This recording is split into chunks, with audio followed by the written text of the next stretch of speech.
Hey guys, it's Ian from the Self Improvement Podcast, and today I actually have something different for you guys. I was interviewed by an artist, a music artist, about leadership, and they wanted to pick my brain about what it means to be a leader, how to become a leader. And so he reached out because, as you know, I have a music business and I have an audience. So he's been a follower for quite a while. And so we use this opportunity to not only share some valuable lessons, but to also connect. So without further ado, I hope you enjoyed this episode. How do you personally define leadership? Mm. To me, leadership is all about vision and then being able to sell a vision. Mm. And um, selling other people on that vision. And it all has to start with you. Um, so I feel like it is a responsibility as well. So it's a responsibility and it's a vision. So you are responsible for having that vision, first of all. And I also believe that once you have that vision, it is your duty and responsibility to get everyone on board. And then to be that, because that's like the spine for change is vision. I absolutely love that. And I can't agree with that more. To be honest, the entire basis of what everyone's doing is held together by that one individual's clarity on what needs to be done. Like, what are our goals?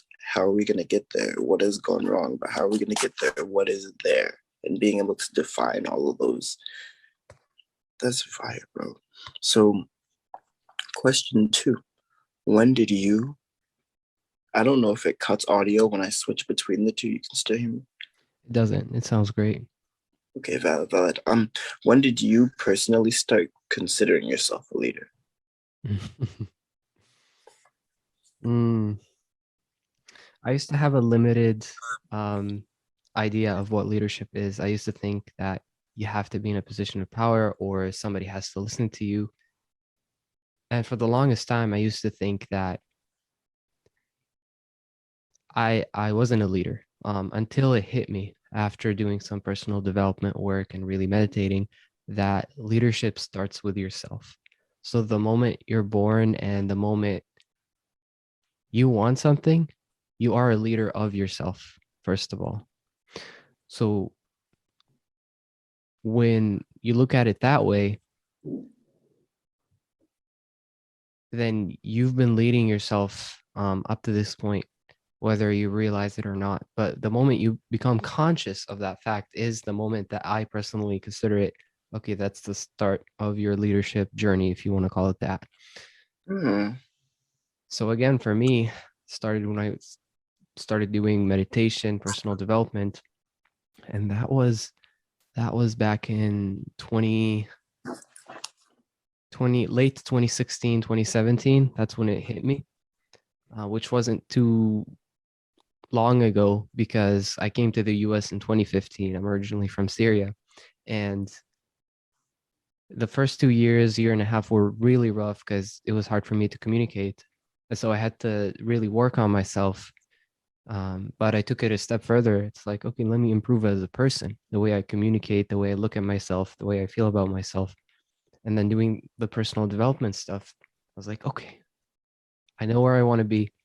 I want more confidence. I want to be in control of my emotions. Mm. I want to communicate the way I want to communicate. I want to get my ideas across. What do I have to do? And the Mm. moment I started asking these questions is, I believe, the moment I started leading myself. And then that philosophy of asking really good questions still is my main tool for leading others in my business, for example, um, in my friendships with my friends. Like it's crazy. I had a meeting yesterday with another engineer in my industry. His name is Harrison, really cool guy. And at the end of the session, he was like, Ian, I don't know what just happened, but those questions you were asking, they came across very like natural, but they helped me change the way I thought about where I need to be or what I need to do. And that was like completely unintentional. It's just the way I operate, is being this person that wants to inspire others without telling them what to do, but through asking really good questions and helping them make the change for themselves. That's leadership to me. 100%. Now, you brought up a bunch of amazing points in that. But one thing that I love that we're going back to is communication. You keep bringing up your ability to communicate, like you specifically focused on being able to improve it. And you said that that helped you improve your ability to lead yourself and other people. Now, you also explained earlier that it's all about having that vision and being able to kind of get that vision across. So, do you feel if someone is a good communicator, are they already a leader? And do you think someone can become a leader if they're not a good communicator? So if you're able to communicate effectively, that's a huge pillar of leadership, in my opinion. And that's great. And I'll have to think about it. Like, is it just about communication? Um, I feel like even when you say communication, there's a lot still to it. So, like, That's true. communication is listening. Communication is not being biased. Communication is being objective as much as possible, even though a lot of reality, in my opinion, is subjective. But being Mhm, objective whenever you can, um, and sticking to a purpose, right? With the way mhm, you're communicating. I Um, love that, being objective as you can, because really, when it comes to communication, the way I always look at it is when we think of it, there's two. And I always like to use the analogy of like almost like an animal kingdom. Like when there's two mammals right next to each other, the fact that we aren't killing each other, the fact that mhm, we can be right, like, talk to each other, be civil, we're mhm, communicating with each other, we're able to communicate and, almost exchange our experiences. So the way that I always feel that communication needs to, I guess, not be done, or really what it is it's really just engagement. It's really mhm, how engaged you are with, whether it's a team. If you are a leader, then I feel like it's your engagement to your team, your engagement to your mhm. goal. Are you aware of your goal, or are you just thinking about whatever is going on yourself? And I feel like that communication has to be there. Also, so you were talking about asking questions helps you Really good lead other question. people. Yeah. I love this concept, because I feel like it's so much easier to lead when you break things down. And one thing you always do, like, what I noticed this ASAP when I saw the first video about like what it takes to take your artistry to like a superstar level. You were breaking it down to the core values. What is this? Why? What? How? Why? What? How? Why? Mhm. Do you feel like another leader or mentor taught you that, or is that just what you learned through your own personal self development? No, definitely. I mean, I had a bunch of mentors, bunch of coaches, and that was a consistent theme that I picked up, is that a really good coach and a leader, and I just use the word coach as a substitute because that's who I am, and part of what I do is coaching. But from all these coaches, from having them and then being mentored by them, seeing other people, um, from a distance, transforming, and then seeing the process in which they did that. Coaching and leadership are kind of one and the same for me, because a really good coach listens, first of all, listens without projecting their biases. So that's number one. Hyper awareness, situational awareness, emotional intelligence, just different ways of describing it. So listen first, and then ask questions that inspire changes in thinking, Mm, because you can't lead if the people that you're leading are stuck in their old paradigms. What's a yes. paradigm? It's a specific worldview. It's like a bubble. So a leader sees, looks ahead into the future, sees something greater, and is a little bit dissatisfied with the current reality, the current status quo, and he wants people to go there with him. But that can't happen unless the leader inspires changes in thinking for those people that he's leading. This is first, you're wise as hell, and this is like crazy. So it was a creative writing class I had. The teacher always said writing produces thinking and speaking produces thinking, because like the act of actually doing those things creates thoughts themselves. It's crazy. I recognize for myself that whenever you're at that creative roadblock or whatever, you just need to ask a question. Asking the why puts you in the thought process of the problem solving mechanisms. Like, it's the, oh, well, why am I doing this? Oh, well, maybe I need to do this, accomplish this, and all of a sudden you end up fixing the problem. So that's So let me go back to this question list. I feel like I might know some of these now. Oh, actually, no, I got a good idea for how I'm going to do this. So the initial question is, in your opinion, which are the three most important leadership qualities? But the way I want to do this is I'm going to first say what I think your three are.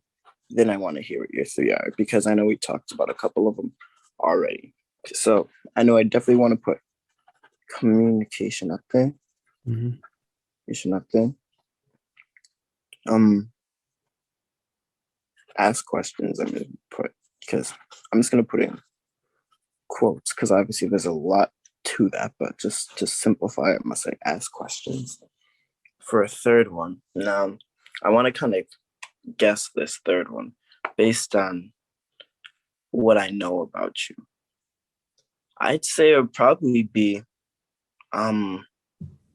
humility, because I feel like you're someone who really values the actually like trying, possibly fit not I'm failing, but like learning how to actually accomplish things through experience, which I personally feel like is really the only way to actually learn anything. But I'd say probably like humility, like being able to take those risks, take those L's and stuff. Yeah, for sure. Okay, so to recap, you said communication, asking questions, and then humility, right? Yes. Okay, I like that. Number one for me, this is kind of the first thing that I said in the beginning, this recording, is vision. So having a vision, compelling, clear vision. That's pillar number one. And then pillar number two, actually, no, vision, that's one. Two is clarity, because you can have a vision, but if you're not clear, what good is that vision? And clarity, part of clarity is communication. So clear communication, but also a clear idea in your head. I love that. I love that. And then third,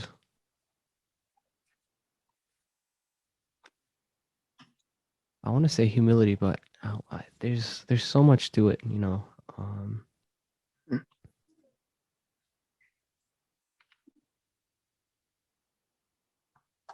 I know it's crazy, because the concept of leadership, it really comes down to being able to, like, those core things of what makes you be authentic, what can get you to connect to these other human beings, to get everyone to that one goal. So it's such a huge thing. It's hard to tie into those few qualities. I like the word authenticity. You said that right there. You said authentic, but I want to say authenticity, because authenticity, part of it is humility, but also another part of it is being okay with failure. Like, especially in business, your initial idea might be really great in your head, but you present it to the market and then you get slapped in the face because maybe it's not what the market wants. But as the leader, you got to be okay with that. You got to have that humility. And you have to come across authentic enough to be like, okay, this didn't work, instead of pretending that it's just not the right time, or you just got to wait or keep going. but being authentic and real with yourself. I would say the real. Yeah. So objective. That's better. Mm, There's just so many I words, dude. I have to pick one. I'd say for pillar three, the most important thing out of all these things is authenticity. authenticity. Authenticity. Authenticity. So first off, I really the whole being slapped in the face by the market thing. That is the facts. Pardon me, my voice. Good. That is the facts in reality that no one can escape. Yeah, yes, obviously in every area of life, but specifically in business, you have the only way to know what's gonna work for you and what's not gonna work is when you try it and when you mess things up. And when people don't like your idea, maybe your idea was a cool idea, but when put into practice, it just doesn't get whatever it needs to get done the way that it needs to get it done. And it's Dude, you like know that's what? all. You just saying that makes me want to think that action is more important. Action. So I think action may have even been the word that you're floating around. When, I know yeah. You're right. action. So I again, actually it's love that list. vision, clarity, and action. Vision, clarity, and action. Because you can be a leader, you can have an idea, but then if you're not taking an action to get other people on the same page, then you're leading no one but yourself, which isn't bad. But a real leader, yes, starts with himself, but is always expanding. So action. So one, I'm quoting you on that. A real leader starts with himself because I love how we keep going back to the fact that you lead yourself and you need to be aware of the fact that you're leading yourself in general. But also, so vision, clarity, action. And I love how you talked about clarity, even in the sense of communication, Mm-hmm. communication, clarity, etc. Notice how these all tie in literally perfect. They all directly tie into each other. And not to mention, being a leader is all about inspiring others to take action. It's all Mm-hmm. about, the shared vision is all about everyone taking action for that shared vision. It's like, It's I perfect. mean, so your whole like understanding of leadership and for yourself is really, really working. This is really wise. Like, I know I'm having fun, damn. dude. That's great. Same. This is crazy. Question, by the way, do you mind if I use some of these snippets of some of your answers, like in a presentation, like maybe I'll use like a 30-second snippet of you like answering some things because you have very powerful points, and I don't want to misquote them, but I feel like there's a way that you say it because you're a very good communicator too, and Thanks. it's like, you know Yeah, what I mean? Like, I'm with it, man. Yeah, I feel good about that. hell yeah, that's fire. That's fire. So let me go back to this question sheet. Okay, so was there any specific mentor? I mean, I guess I feel like the answer to this question might be no, but was there a specific mentor that made you want to be the leader? Because I Oh, know you're more you were self oriented to try to you pushed yourself to do it. right. Well, that was a start, is me just pushing myself, but I knew that in order to be a good leader, you have to be a good follower. So I had to find a mentor. And I love that. And I'm gonna quote that, by the way. I knew you were gonna love it. But um yeah, you gotta be a good follower. And I really I knew I couldn't be the best leader I could be for the audience that I was passionate about, which is musicians and artists and rappers, until I was okay with learning from someone else. So I would say the Mm. mentor, I had plenty, but the one mentor that really got me started on this path is Taylor Welch from Traffic and Funnels. Mm. And his story was that he was a struggling copywriter and he used to do freelance gigs, but he used to struggle financially, and his wife almost wanted to leave him. Like, you can read about his story. I'm gonna It's look them crazy. up after this too. Yeah. And he decided to let go of his ego and to be humble and be like, okay, what I'm doing isn't working. Here's my goal, and I don't know how to get there, but I'm gonna get the help and be a follower enough to become the leader that I want to be. Um, so he hired someone called Abraham, I think that's his name. That was his mentor. And he learned all the marketing, he learned leadership, sales, um, creating offers, all the stuff that he teaches. And I was like, that's insane. I need to do that because I felt in a similar place where I wasn't doing what I want and I wasn't creating the wealth that I want and helping the people that I'm passionate about helping. So I was like, okay, let me invest. It was thousands of dollars. That was like my first biggest investments in myself. Yeah, it was like 10K or over 10K. It's probably more expensive now because it's just so life changing. And so I just poured all that money into myself and became a follower. And once I finished that program, I just had so much to share and my mindset totally changed. And I became a leader slowly but surely. It's not like a light switch that you flip. It's something you have to be reminded of that you're a leader, that you have a responsibility, that you have a mission and a vision, and you revisit those over time. And I keep doing that even till today. Like before this call, I was reviewing my goals, my vision, my life principles, my rules for life, um, what I'm allowed to do, what I'm not allowed to do, so that I'm on the right path, the way I want to think and feel. I got to be reminded of these things because I have a massive responsibility in my head as the leader to help this next generation of artists. Yeah, yeah. Now, so I have a question that I was going to ask while you were saying that, but real quick, just to piggyback off of what you just said, I feel like a huge part of leadership is responsibility, and what you're mentioning is the fact that you are responsible, not and not you know what I mean, responsible, Mhm. but like you are essentially responsible for how that next gen is going to think and go about things.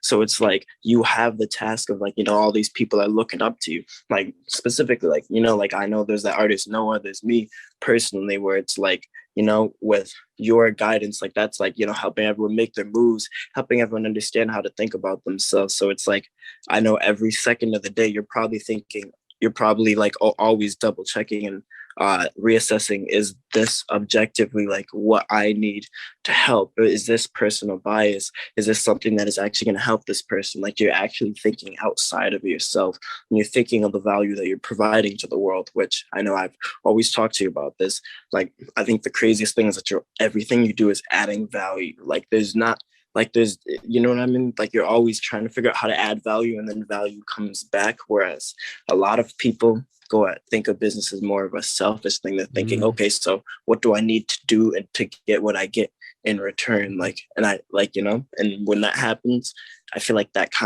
always it always comes across that way. mm. Like, you know what I'm saying? Defeats the So, purpose. Yeah.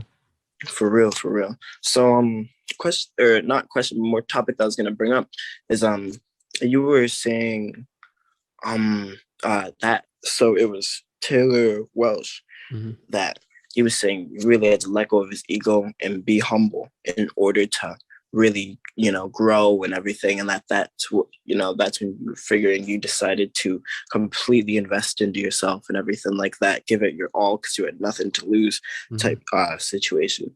What I think is crazy is, in my initial music business class that I took 2 years ago, we read and went over Think and Grow Rich for one portion of the class. Nice. And it's crazy. They were talking about how when it comes to being a leader, like your ego, as soon as that gets involved, like it like almost like destroys the team. And the issue is, people, when they start to get hot-headed and when it's time for someone else to temporarily lead, where you can learn the same way a leader needs to learn from their followers learn from the leader, it has to be that relationship between the two. When it's time to learn from a follower, that leader doesn't learn, and then all of a sudden the whole team starts to be stagnant because of that Mm, one individual not being able to get past their ego. And also, a huge part of a leader is being able to not have that ego. You have to be able to respect your teammates as equals, because it has to be everyone working for a vision. Yes, everyone may have a different job, job. Everyone may have a different role, but everyone's working for a vision. It is not one person working for a vision, the next person is working for that other person who's Mhm. working for the vision. It's just once that happens, it starts to fall apart. Everyone's got to be equal. So, um, what's funny in this class that this interview is for, the teacher showed us an example on the board of like what it looks like for to hit that, the tipping point. I forgot how to word what I'm about to say, but the tipping point for when like a movement starts to become a movement. So there was a dude at the beach. He randomly gets up and he's dancing, and he's like dancing crazy. It's like, everyone, it was like completely standing out, and it was, very intentionally to stand out. And it was someone was filming, and they were trying to study like how long it was going to take for everyone to get involved. Then after not long, one other person went and got involved, but no one else would still get up. But that one other individual, it's like the initial person who was dancing was hyping up the other individual as an equal, rather than like, oh, I'm dancing, doing my thing, now you're behind me. And then the two of them were just doing their thing, and then it caused a third person, and then that's when people started to tumble in. Then all of a sudden it reached that tipping point where the people who weren't running over to dance at the beach literally felt like they were the ones who were like standing out, and not fitting in. So they were the ones that were running over, and everyone was just dancing. It's crazy. That leader, that one person in the middle, it took them to have what they were doing, that one cause of like, just that rebellious freedom or whatever that feeling was, for them to just be dancing. And then everyone else did that. It was never about the first person. It was never about that leader. It was about the goal, and the leader made it about the goal. I love that. Yeah, that's great. So I have to wrap up the interview because I have to do another interview at 12. But I want to ask final words or final concepts you want to go into.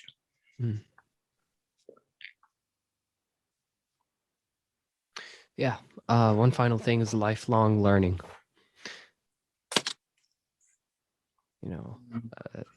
For me, I always have a book, a course, or some sort of coaching program that I'm a part of, so that I can learn new concept. I can have more accountability. I can have more skills to provide for my clients, and I can just be a better person for the people that I lead. And that cannot be done without learning and a passion for learning, regardless of what industry you're in. You have to be a global leader and a lifelong learner.